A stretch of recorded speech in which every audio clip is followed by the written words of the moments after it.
Hello good morning friends, आप सभी का स्वागत है आपके अपने चैनल संपूर्ण इंग्लिश में। तो दोस्तों, आज की इस वीडियो में हम हिस्ट्री सब्सिडी और हिस्ट्री ऑनर्स से रिलेटेड एक ऐसे इंपॉर्टेंट टॉपिक को कवर करने जा रहे हैं जहां से कि एग्जामिनेशन में बार बार क्वेश्चन आते हैं और आएंगे भी, है ना।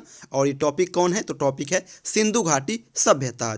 दोस्तों, मैं आपको बता दूं कि एक सबसे बड़ी पॉइंट्स आप यही याद रखना कि सिंधु घाटी सभ्यता को ही हम लोग हड़प्पा सभ्यता के नाम से भी जानते हैं, है ना। तो चलिए, यहाँ पे मैं आप लोगों को इसके बारे में कुछ ऐसा इन्फॉर्मेशन देने जा रहा हूँ जहाँ से कि क्वेश्चन बार बार आते हैं, रिपीटेड क्वेश्चन है ना। और एलएनएमयू में रिपीटेड क्वेश्चन ही पूछे जाते हैं।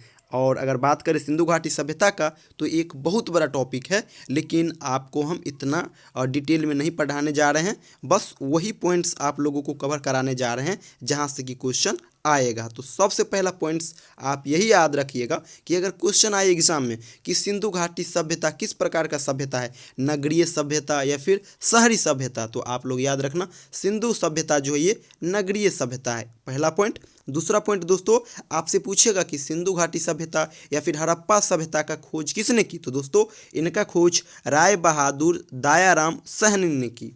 अगला पॉइंट, आपसे पूछा जाएगा कि सिंधु सभ्यता के मुख्य निवासी कौन थे? तो इनका जो मुख्य निवासी थे ये थे द्रविड़ एवं भूमध्य सागरीय, है ना। अगला पॉइंट, आपसे पूछा जाएगा कि सिंधु सभ्यता के बंदरगाह कौन कौन से हैं? तो दो ही बंदरगाह है, एक लोथल और एक सुतकोतदा, है ना। ये आप याद रखना। आपसे पूछा जाएगा कि सिंधु सभ्यता का मुख्य फसल क्या है? तो दोस्तों, इनका जो मुख्य फसल है ये दो है, एक गेहूं और एक जौ, दोनों साथ साथ उगता है, यह आपको पता होगा।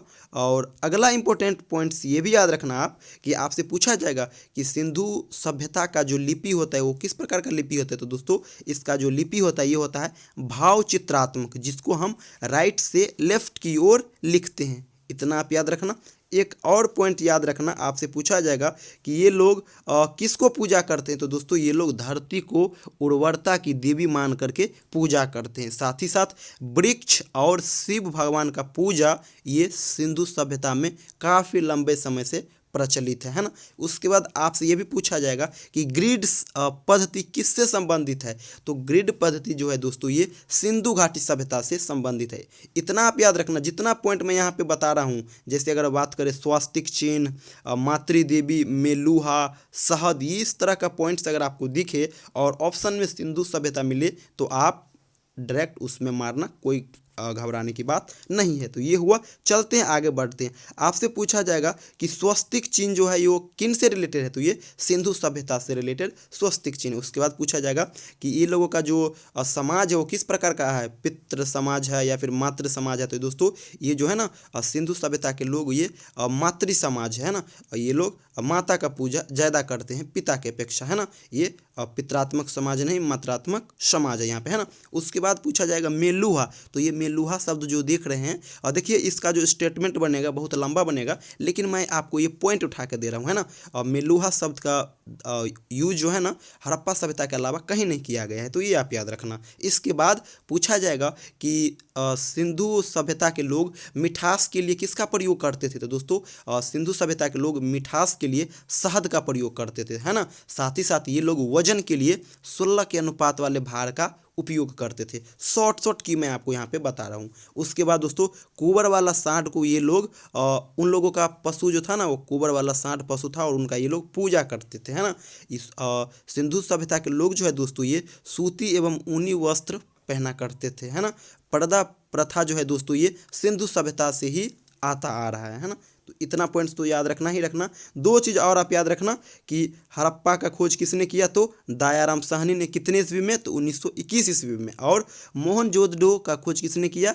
तो राखल दास बनर्जी ने, और ये 1922 ईस्वी में। उसके बाद दोस्तों ये आप याद रखना कि हड़प्पा जो है ना ये रावी नदी के तट पर है और मोहनजोदड़ो ये सिंधु नदी के तट पे है। इतना याद रखना, ये सब बहुत इंपॉर्टेंट है। उसके बाद आपसे पूछा जाएगा कि सिंधु सभ्यता का सबसे बड़ा इमारत कौन है? तो दोस्तों ये अन्नागढ़ है ना। अन्नागढ़ यहाँ का सबसे बड़ा इमारत है सिंधु सभ्यता का। तो दोस्तों, ये था सिंधु सभ्यता से रिलेटेड कुछ इंपॉर्टेंट पॉइंट्स।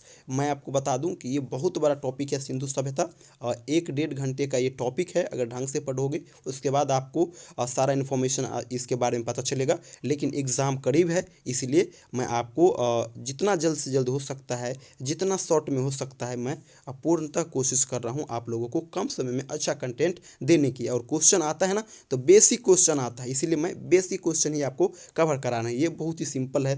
क्वेश्चन आता है कि इन समाज का किस प्रकार का समाज था, शहरीय या नगरीय, कौन खोज किया, कितने ईस्वी में खोज किया, मुख्य फसल क्या है, लिपि क्या है, किसको ये लोग पूजा करते हैं, किस भगवान को पूजा करते हैं, है ना, किस कौन सा वस्त्र का कपड़ा पहनते हैं। इसी प्रकार का क्वेश्चन सब आता है। कौन मुख्य बंदरगाह है, इसी प्रकार का क्वेश्चन आता है ना। तो आप इसको प्रिपेयर करना। साथ ही साथ इससे पहले 6-7 वीडियो मैं ऑलरेडी बना चुका हूँ हिस्ट्री पे, तो इसका लिंक मैं इस वीडियो को डिस्क्रिप्शन में दे दूंगा, आप उसको देख लेना। साथ ही साथ हिस्ट्री का सिलेबस क्या है सब्सिडी का, ये भी आप जरूर एक बार देख लेना। थैंक यू सो मच दोस्तों।